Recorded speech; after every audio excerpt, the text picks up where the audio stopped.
This is code.org, and this is our awesome Build a Playlist app. All right, let's see what we're up to.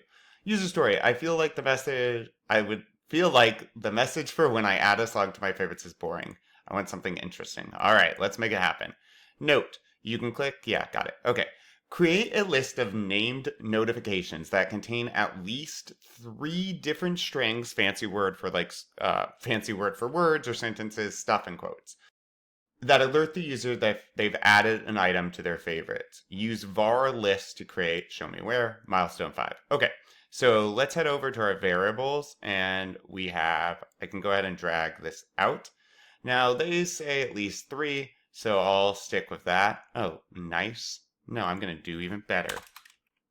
Great. Right, it's better because it's great. No?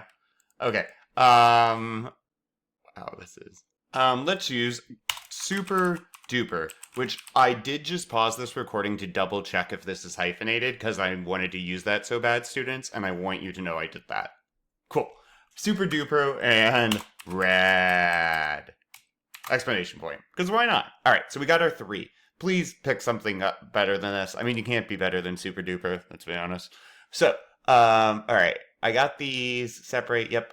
Note, you can click to test. Wait. In the debug console at the bottom of your screen, notification 0. Wait, is that all we're doing? Oh. Okay, sure.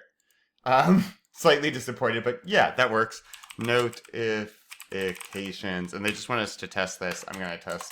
Actually, remember I can't do 3 because 3, I only have indexes 0, 1, and 2. I have a length of 3. I'm going to do 1 so we can see. I spell wrong? Oh, I didn't name my notifications. Just going to copy paste to make sure I get this exactly right. And no space, no quotes there. Reset. There we go. Super duper. That.